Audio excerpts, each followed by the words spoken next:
not the kind of person that really gets art. But I can tell you one thing. If you're using art to cover up this kind of a thing, you've come to the right show, because I can help you with this. I can't help you with your understanding of art, but I can help you with this. This is the kind of thing that happens after, you know, the Grey Cup party, and this is why you need the drywall repair kit. A few simple tools.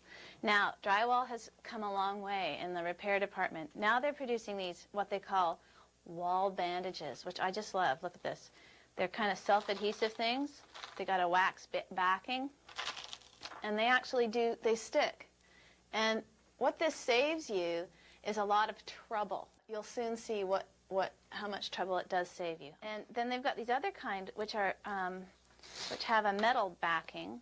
The metal saves the gunk, the drywall compound, the mud, from sinking through and then distorting the fiber. You can buy pre-mixed drywall compound in a tub like this, which is great. But it takes a while to cure, and if you want to keep the job moving, you end up waiting a day or two for the drywall mud to dry. Now they've got 90-minute drywall mud, 45-minute, and even 20-minute. So it sets up very quickly. So you have to be a quick worker if you're going to use the hot mud, as it's called. All right, so whenever you're mixing up hot mud, you need to add the water first to the little mud tray and then the powder. And I don't need very much because I don't have a massive hole, and I've only got one of them. And that's the way I like it. I've just got about 1/4 inch of water in there, and I'm gonna work with the 20-minute mud.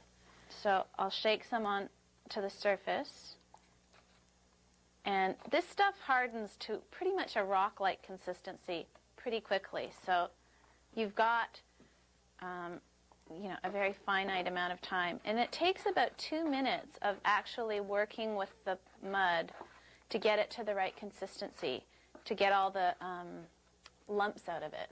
So don't rush this section. You can see the consistency now. It's pretty thick, but it's still going to be nice and workable. By the way, they really mean it about this 20-minute thing. You know, it's going to set up in 20 minutes. And it says on the box, warning, adding water will not delay the setup time. So, like, there's nothing you can do. Once you have it mixed, you have to use it. I'll choose this little, the little metal sheathed one, and smack it on the wall, like so. Make sure there are no bumps in it. Okay. So I'm getting a fair whack of the stuff on my blade here, and I'm going to just draw it across like so. And the very first coat you put on, don't go mental. You don't need very much. In fact, I've mixed way too much mud. You're not trying to cover it completely in one single swipe. Now, this is the time when we have to look at the drying bit and take the widest knife that you have, and instead of sanding, which creates a lot of dust and is a very arduous process, I like to just scrape in between coats. And because you've used this fiber tape, you don't want to just go up like this with your scraper. Use the blade backwards and just drag it over like that. And I'm just really taking the real ridges out of it. So the next coat goes on. And again, I'm going to work from the center out because I don't want to tear up the fiber of the patch.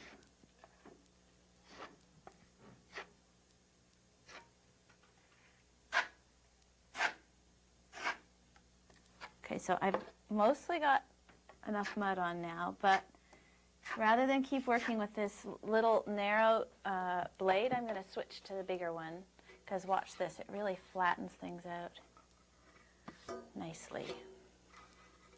Make sure I've got a nice clean blade, and then right from the center and out. And that's about enough. I've still got a little bit of the patch showing through in this one corner here, but I'll get that on the next go-around. And I can leave these ridges because all I need to do is when it's dry, come along and scrape them a bit. You can get the hairdryer out if you're really impatient, but I'm just gonna wait. Okay, I have a confession to make. I had a fit of spleen, really, is what I had just in the last 20 minutes or so, trying to get this thing dry and not too happy with the last coat, but I'm going to calm myself. We're going to slow it down a bit, okay? That's what we're going to do. It's kind of the time where the guy in the blue tuxedo puts on the ballad and everybody dances really slow. Okay, see? There's a few little ridges. I'm going to just let my blade coast over the surface of this big blotch, taking off the high spots. See that it's not collecting very much, it just collects a little bit on the blade. Just the high spots. All right, so here's my last coat of mud. And remember, I'm using the pre-mixed stuff at this point, okay? And it will take longer to dry, but it has a nicer finish. Okay, now, just for fun, I want to show you this great blade. Okay, check this out. Huh? It's a 24-incher right there. Now, if you're a little low on skill, but you've got the budget, I'd go for this size blade because right at the very end, it's just so consoling, really, to float that baby across there and take out all the lines that you might have created. Isn't that cool? Then you just take one of your other blades and scrape the excess back into the bucket. I'll take one more pass like that.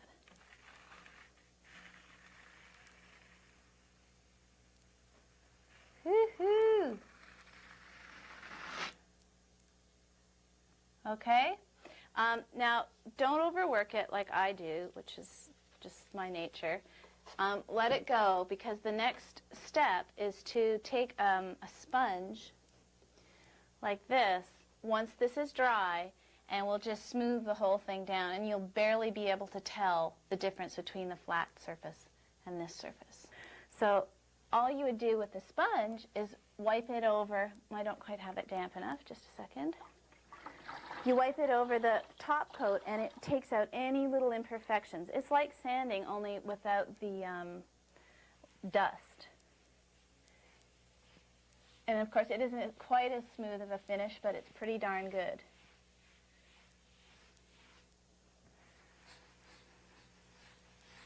So, you bring it right out to the edges, and it's great around the edges, actually. It really feathers them out. Then there's the other technique, which in a lot of modern homes, there's a finish called skip trowel that's executed on the surfaces of the walls. And the reason they use it, I think, is because it's fast, and it doesn't require as much time as achieving a really smooth finish. And a skip trowel finish, you get a little bit of mud on the blade, and then just kind of drag it like that. So you spread it around a bit, then wipe off the blade, and just drag it like that. And it gives you a kind of a mottled effect. But it's easy for anybody to do, and it has a little bit more texture to it. And you can, if you layer it on really thick, like I'm getting it up here, then you get into the more rustic Tuscan look, which is another option. So it's all done with the same stuff, the drywall compound, and it's really fun, and that's where you can kind of get more artistic. And don't forget to clean your tools. Nothing like a dirty tool. Performing your own drywall repair is something that, well, really everybody should know how to do. It's easy, and it has a kind of arty feeling to it.